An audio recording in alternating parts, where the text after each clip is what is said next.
तो कैसे हैं आप सभी लोग। एक बार फिर से वेलकम है आपका मेरे YouTube channel study with Yogesh में।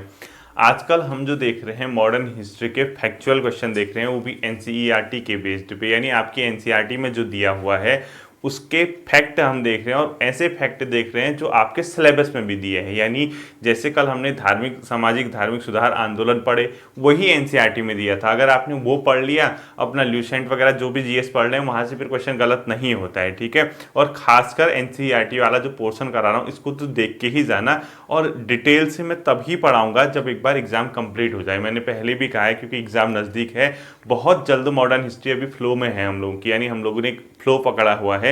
5 क्लासेज आ गई हैं, 5 क्लासेज और आएंगी फैक्ट की, तो आपका मॉडर्न हिस्ट्री जितना टॉपिक दिए सिलेबस वो कंप्लीट हो जाएगा, ठीक है। परेशान होने की जरूरत नहीं है, क्वेश्चन बन जाता है इतने में से। उसके बाद देखेंगे अगला सेशन कौन सा है। हालांकि इकोनॉमी के 3 टॉपिक कराने हैं, उसका भी हो जाएगा जल्दी ही, टेंशन मत लो। दूसरी बात, आज से जैसा कि मैंने आप लोगों से कहा था, डेली वर्क दूंगा आपको कि आप लोग क्या क्या तैयार कीजिए। तो आज का वर्क लिखना आपको हिंदी में स्वर्ण और व्यंजन वाला जो चैप्टर है, यानी स्वर व्यंजन जो आपने करने हैं वो अच्छे से तैयार करना।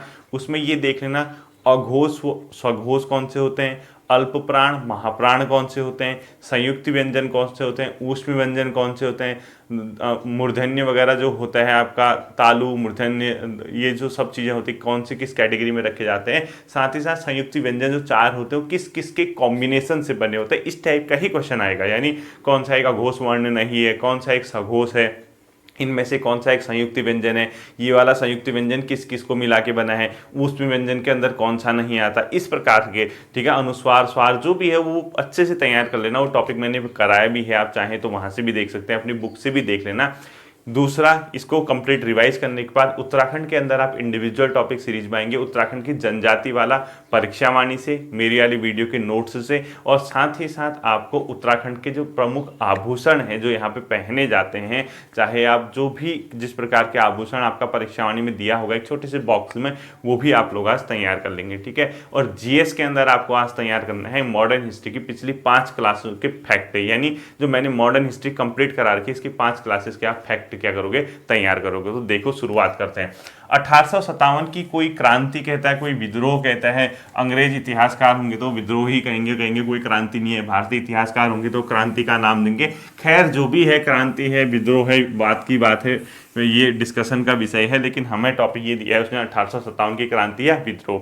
इससे संबंधित जो फैक्ट होते हैं वो लिखते रहिए, ठीक है। देखिए पहला क्वेश्चन जो पूछा जा सकता है, 1857 की क्रांति या विद्रोह के समय भारत का गवर्नर कौन था, यानी उस समय भारत का गवर्नर कौन था, ये क्वेश्चन पूछेगा। अच्छे और स्मार्ट बच्चों की तरह, बहुत होशियार बच्चों की तरह लॉर्ड कैनिंग पे टिक लगाया ना। दूसरी बात, इतना हल्का क्वेश्चन आएगा भी नहीं, ठीक है, क्योंकि बहुत हल्का क्वेश्चन है। जो पहली बार सुन रहा है उसके लिए तो अच्छा होगा, वो खुश हो गया होगा, मुझे आता है, लेकिन है बहुत हल्का। आएगा तो किसी भी केस में आपका गलत नहीं होना चाहिए, गवर्नर लॉर्ड कैनिंग हुआ करते थे।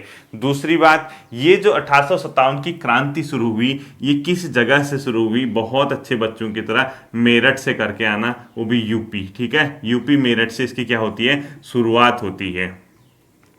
यूपी मेरठ से इसकी शुरुआत होती है, ठीक है। दूसरा चीज याद रखना। तीसरा क्वेश्चन पूछेगा आपका, 1857 की जो क्रांति या विद्रोह है कब से शुरू मानी जाती है, वो मानी जाती है 10 मई 1857 से शुरू हुई थी ये क्रांति, यानी इसका विद्रोह जो माना जाता है इस तारीख से माना जाता है, ठीक है। अब देखो अगला क्वेश्चन ये पूछेगा आपसे बहुत चालाकी से, इसका तात्कालिक कारण क्या था, क्या पूछेगा, तात्कालिक कारण, तात्कालिक यानी सडन, उस टाइम का जो रिसेंट कारण था, तात्कालिक कारण क्या लिखोगे, तात्कालिक कारण। तात्कालिक का मतलब देखो, कोई चीज सडनली नहीं मतलब जनरेट होती है, वो लंबे टाइम से अलग अलग उसके गुण रहे होते हैं जिसके कारण वो कंडीशन बनती है। लेकिन एक ऐसी चीज होती है जो सडनली हो जाती है, यानी वो उस चीज को क्या करती है, वो धक्का दे देती है कि हाँ अब तो विद्रोह कर ही दे, वो था धार्मिक कारण। आपसे क्वेश्चन पूछेगा 1857 की क्रांति का तात्कालिक कारण क्या था, धार्मिक, सामाजिक, आर्थिक या कुछ और। तो तात्कालिक रूप से जो कारण था वो धार्मिक कारण था। अभी मैं आता हूं इसमें क्या होता है तात्कालिक कारण के अंदर, ठीक है।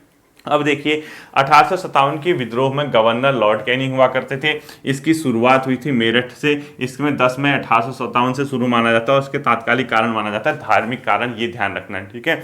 अब देखिए अन्य जो कारण थे, यानी वो तो हम जानेंगे ही जानेंगे, आप इसमें लिखो अन्य कारण। तात्कालिक पूछेगा तो ये, और अगर 4 ऑप्शन में आपको थ्योरेटिकल क्वेश्चन देता है तो अन्य कारण के अंदर पहला किसान और जमींदार जो वर्ग था, क्योंकि देखो 1857 की क्रांति ब्रिटिश के अगेंस्ट की गई थी भारतीयों के द्वारा। भारतीय सिपाही वर्ग, जमींदार वर्ग, किसान वर्ग, कई राजा महाराजा, कई लोग इसमें शामिल थे।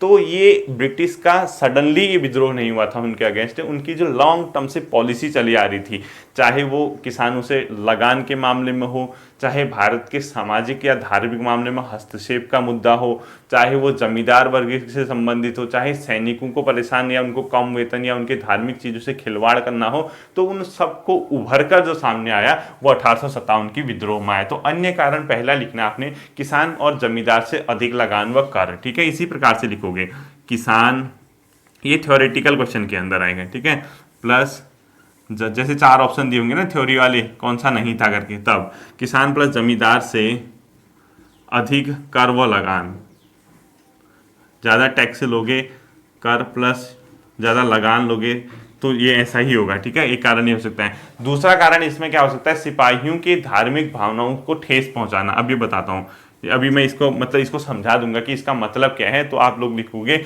सिपाहियों के धार्मिक भाव को ठेस पहुंचाना, धार्मिक भाव यानी उनके जो इमोशंस होते हैं अपने रिलीजन के प्रति, उसमें धार्मिक भाव को ठेस पहुंचाना, ठीक है, को ठेस पहुंचाना, ये भी आप लोगों ने क्या करना है, ध्यान रखना है। इसके अलावा जो था वो था समाज सुधार, यानी अब देखो आप कहोगे सर ये पॉइंट समझ नहीं आया, और तो सब समझ आ गया। सिपाही वाला, सिपाही का मतलब क्या होता है, उस टाइम पे ये माना जाता था कि जैसे कोई भारतीय सिपाही है तो उनको समुद्र के पार जाने पे एक प्रकार का अशुद्ध माना जाता था, यानी उनकी धार्मिक भावनाओं को खिलवाड़ समझा जाता था समुद्र पार भेजना। यानी किसी को भी अगर समुद्र के पार भेजोगे, आप दूसरी जगह भेजोगे समुद्र के रास्ते, तो उसको उसके धार्मिक भावना के खिलवाड़ माना जाता था। तो ब्रिटिश ने क्या किया, भारतीय सैनिकों को कई बार विदेशी मोर्चों पर लगा दिया, जैसे बर्मा वगैरह का मुद्दा हो गया, तो पानी को पार करके जाना पड़ता था, तो उसकी धार्मिक भावनाओं को ठेस माना जाता था। दूसरा एक इसके अंदर एक कारण और था, जो धार्मिक कारण था, जो इन लोगों ने राइफल यूज की थी, उसमें जो कारतूस यूज होती है, तो उसमें यह बताया गया कि उसके कारतूस पे सुअर और गाय वगैरह का मांस चढ़ा रखा था।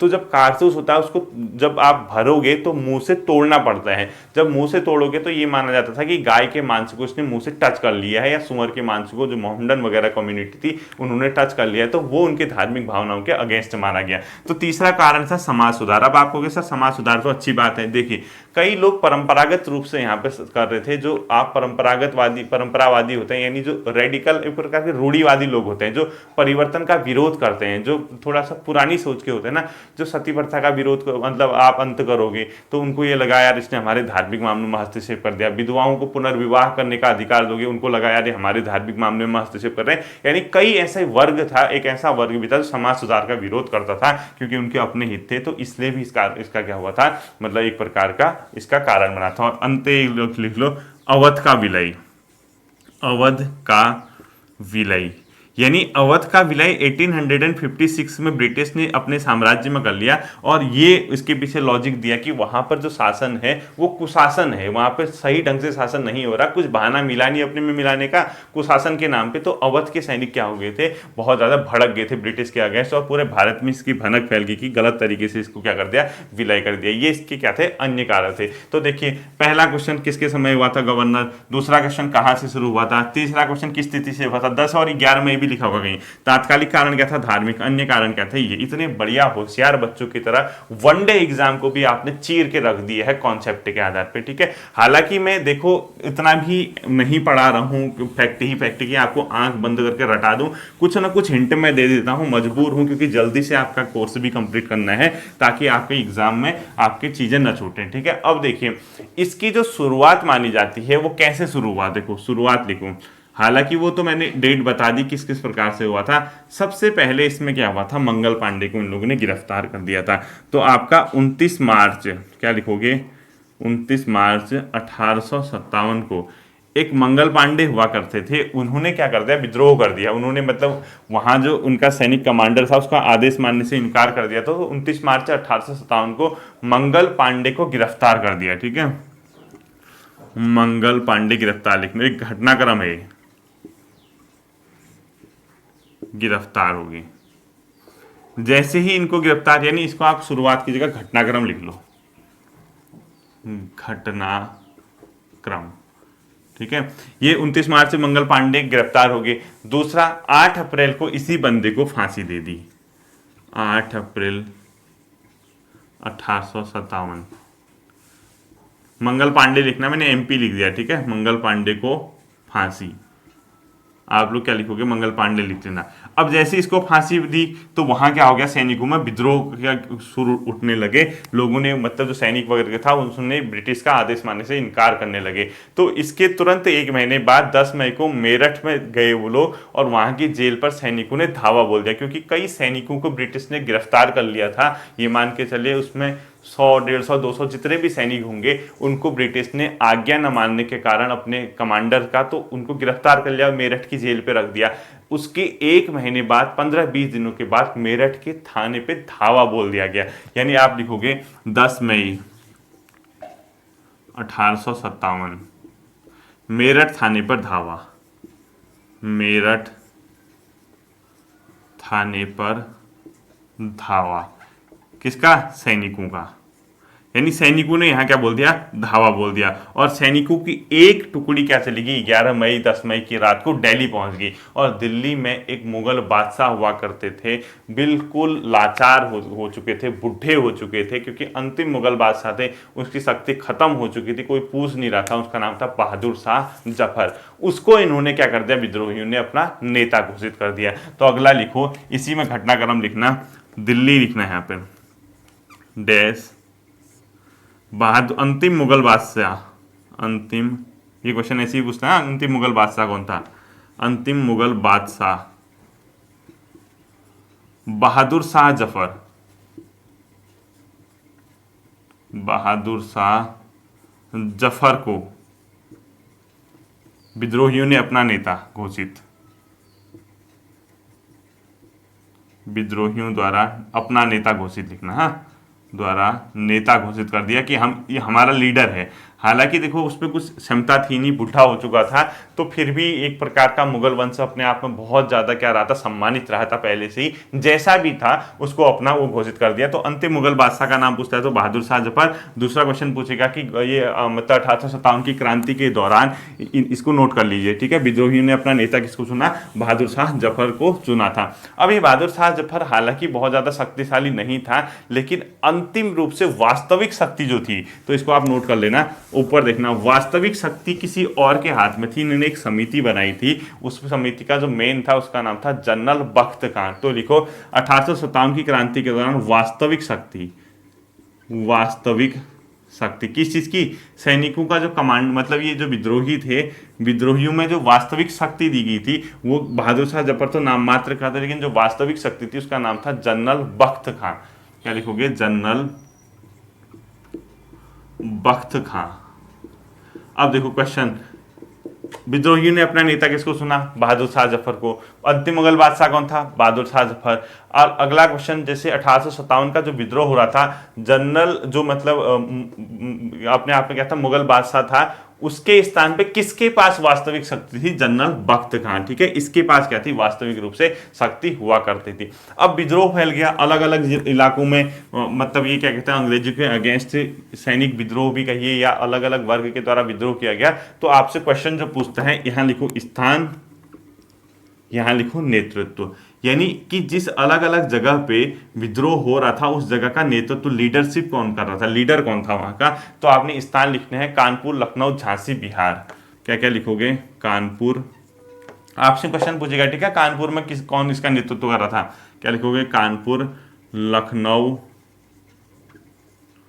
झांसी, बिहार। बिहार के ब्रैकेट में आरा भी लिखना, मतलब बिहार के ब्रैकेट में आरा और जगदीशपुर जो भी आएगा ऑप्शन, आरा प्लस जगदीशपुर,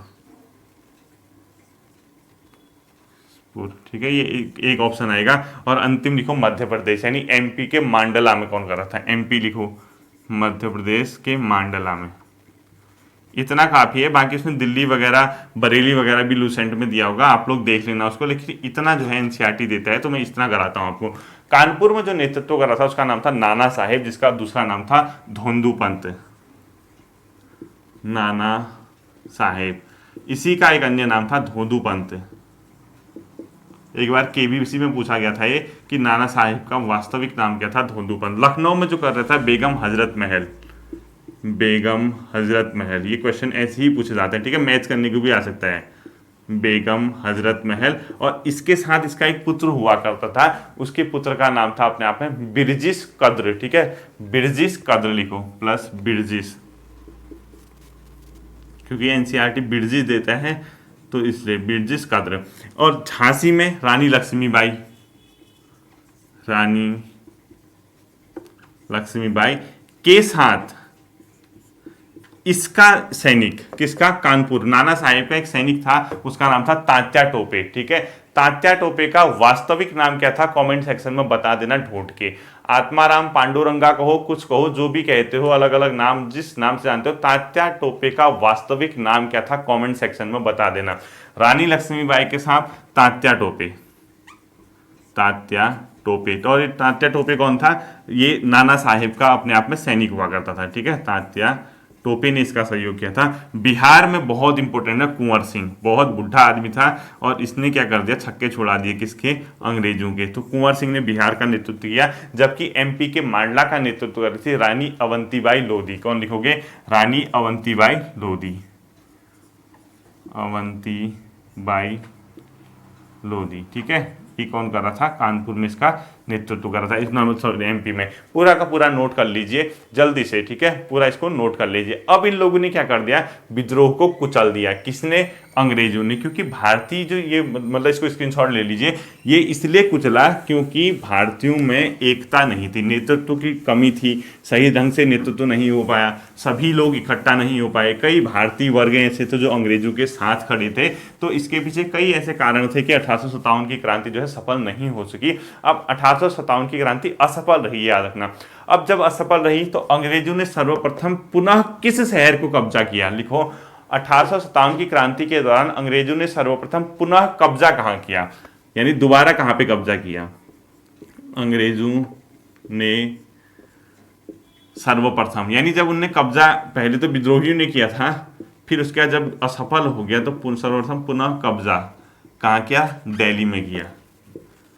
कहाँ गए, दिल्ली में किया। और ये था 20 सितंबर 1857 की घटना, ठीक है, 20 सितंबर 1857 की घटना थी। तो अंग्रेजों ने सर्वप्रथम पुनः कब्जा किया दिल्ली में 20 सितंबर 1857 को, ये ध्यान रखना। अब इनके भी देखो, यहाँ लिखो केंद्र, ऊपर ऊपर लिखना है, ठीक है, एक साइड लिखो केंद्र, एक साइड लिखो जो दमन करता था, यानी किसने विद्रोह को कहां पर दबाया, यहाँ लिखो केंद्र, और दूसरे साइड आप लोग लिखो दमन करता, यानी जो विद्रोह को कुचल रहा था, ठीक है, दमन करता। यहाँ से भी क्वेश्चन पूछने की पूरी संभावना है इस बार। और 1857 की क्रांति जो है उसने सिलेबस में लिखी हुई है। केंद्र लिखो दिल्ली, कानपुर, झांसी, इलाहाबाद, दिल्ली, कानपुर, झांसी, इलाहाबाद, ठीक है। इन सब जगहों पे किस किस ने अपने आप में मतलब दमन किया, पहला लिखो निकलसन और हडसन ने दिल्ली में, निकलसन प्लस हडसन, इन लोगों ने विद्रोह को कहां पर दमन किया था, दिल्ली में किया था, अंग्रेज थे। दूसरा लिखना आपने कानपुर, कानपुर में किया था कैंपबेल ने, बहुत इंपॉर्टेंट है कैंपबेल। और क्वेश्चन पूछ भी सकता है नाना साहेब के साथ कौन मतलब संघर्ष कर रहा था, झांसी महारानी लक्ष्मीबाई के साथ कौन करता था, अंग्रेज कैप्टन ह्यूरोज, ऐसे भी क्वेश्चन पूछ सकता है ह्यूरोज। दोनों तरीके से ध्यान रखना कि झांसी की मतलब रानी लक्ष्मीबाई के साथ कौन संघर्ष कर रहा था, और इलाहाबाद में कर रहा था कर्नल नील। क्या लिखोगे, कर्नल नील।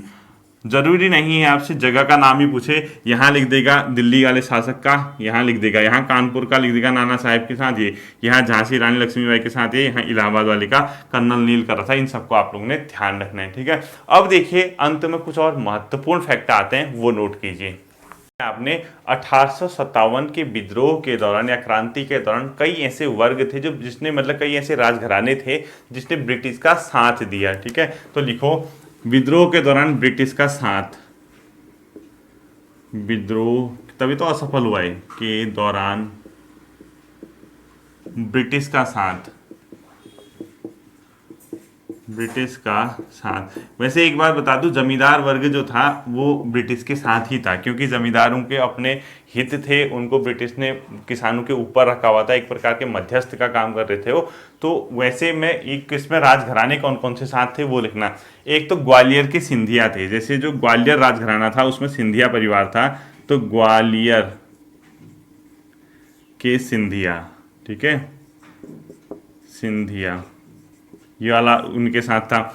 दूसरा अपने आप में हैदराबाद का निज़ाम, हैदराबाद का जो शासक होता था उसको निज़ाम बोलते थे, हैदराबाद का निज़ाम, इसने भी ब्रिटिश का क्या दिया था, साथ दिया था, ये भी रखना है आपको याद। इसके अलावा जो तीसरा था भोपाल का नवाब और नेपाल का राणा, भोपाल का नवाब, भोपाल का नवाब और नेपाल का राणा, नेपाल का राणा, इन लोगों ने क्या किया था, ब्रिटिश का साथ दिया था। ये आप लोगों ने क्या करना है, ध्यान रखना है, ठीक है। अब इसके साथ साथ ही एक जगह आपने चित्र लिखना है यहाँ पर, और यहाँ पर लिखना है चित्रकार, चित्र और चित्रकार, चित्रकार। इस एनसीईआरटी देती है इसको, इसलिए मैं करा रहा हूँ।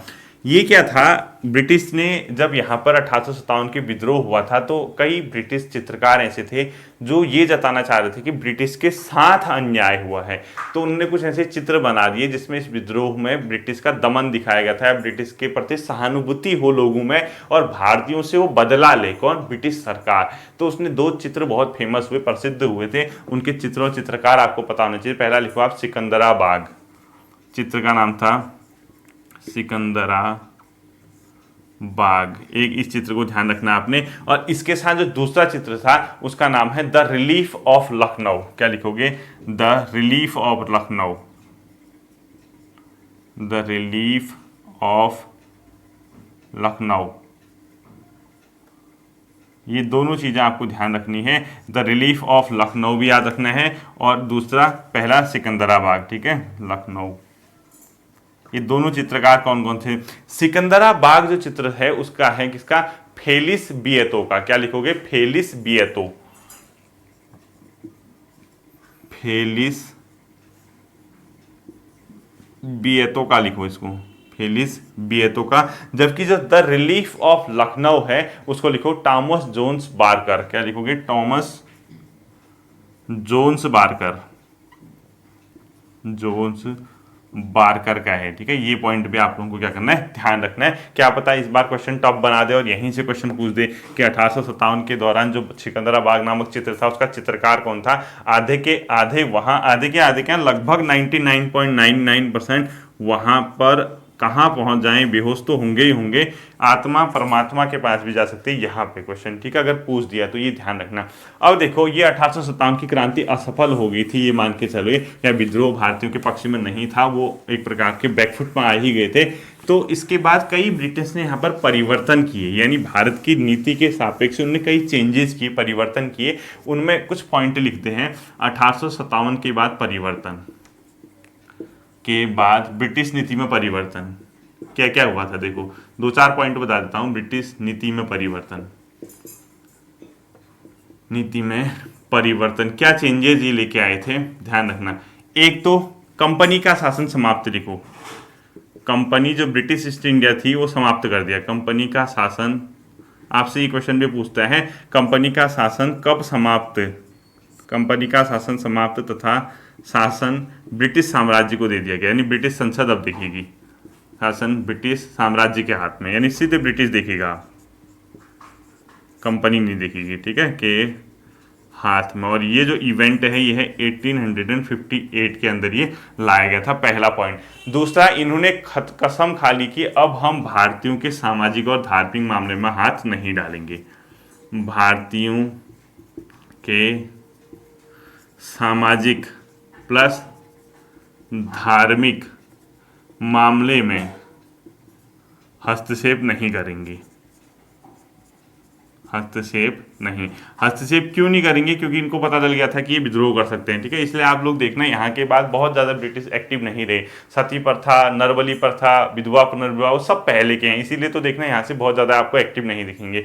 तीसरा, गवर्नर जो था उसको वाइसराय कहा गया और उसको क्या कर दिया, गवर्नर को वाइसराय, लिखो पूरा गवर्नर को वाइसराय कहा गया तथा इसको ब्रिटिश राजा या रानी की प्रथा होती है वहाँ, ठीक है, का प्रतिनिधि बनाया गया भारत में, का प्रतिनिधि बनाया गया भारत के अंदर कि उसका रिप्रेजेंटेशन कर रहा हो, प्रतिनिधि बनाया गया, ये आप लोगों को ध्यान रखना है, ठीक है। और धार्मिक मामले में, और एक अंतिम पॉइंट लिखो, भारत के लिए भारत सचिव की नियुक्ति, भारत सचिव की नियुक्ति की गई। और ये जो भारत सचिव था ये ब्रिटिश कैबिनेट का सदस्य होता था, बीसी का सदस्य लिखना, ब्रिटिश कैबिनेट लिखो, ब्रिटिश कैबिनेट का सदस्य, ठीक है, इसको लिख लेना, ब्रिटिश कैबिनेट का सदस्य, यानी बीसी लिखा है मैंने, ब्रिटिश कैबिनेट का सदस्य इसको क्या किया गया, बनाया गया था, भारत सचिव का पद सृजित किया गया था। ये आप लोगों ने 1857 की क्रांति आपकी क्या होती है, खत्म होती है। इसको स्क्रीनशॉट ले लो।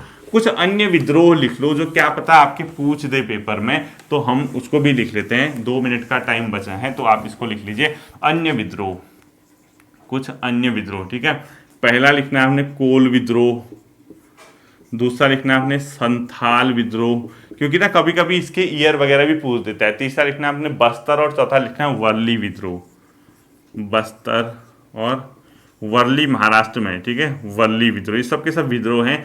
कोल विद्रोह जो हुआ था 1831-32 के टाइम पे हुआ था, 1831-32 के टाइम पे, जबकि आपका संथाल विद्रोह हुआ था 1855 के टाइम पे। बस्तर का जो विद्रोह हुआ था 1910 के समय पे हुआ था, जबकि वर्ली का अपने आप में 1940 के आसपास हुआ था, ठीक है। और इसके अलावा कुछ विद्रोहों के स्थान पूछता है, आप लिख लो भील विद्रोह, मेड़ो विद्रोह, एक लिखो भील विद्रोह, एक लिख लो मेड़ो विद्रोह, इनके जगह के नाम भी पूछते हैं, ठीक है। संथाल का जगह भी पूछता है कभी कभी। ये 3 लिख लो, भील लिख लो, मेड़ो लिख लो, संथाल लिख लो, और एक मुंडा लिखो, एक गोंडो तथा खोंडो लिखो, मुंडा और एक क्या लिखोगे, गोंडो तथा खोंडो, खोंडो, ये सब विद्रोह हैं, ठीक है। गोंडो तथा खोंडो विद्रोह भी लिख लो। ये देखो भील विद्रोह जो हुआ था इसको लिखो MP, Madhya Pradesh plus MH, Maharashtra के इलाके में। मेड़ो जो विद्रोह हुआ था इसको लिखो उड़ीसा के इलाके में, ठीक है। संथाल जो विद्रोह हुआ था इसको लिखो बंगाल प्लस बिहार, बंगाल प्लस बिहार के इलाके में, ठीक है। मुंडा विद्रोह लिखो छोटा नागपुर पठार, यानी झारखंड, छोटा नागपुर पठार, यानी ये कहाँ पड़ता है, झारखंड और बिहार के इलाके में लिख लो। गोंडो तथा खोड़ों का जो विद्रोह हुआ था ये अपने आप में कहाँ पे हुआ था, गोंडो और खोड़ों का विद्रोह एक प्रकार से उड़ीसा के आसपास, ठीक है। मेड़ो वाला राजस्थान कर देना, मेड़ो उड़ीसा नहीं करके राजस्थान कर देना, इसको करो राजस्थान।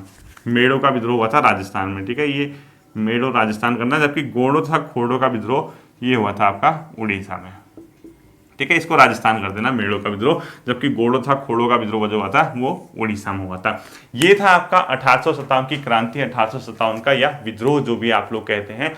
आपके सिलेबस का एक और टॉपिक आज धराशायी हो गया, 1 डे एग्जाम पे इनफ है, ठीक है।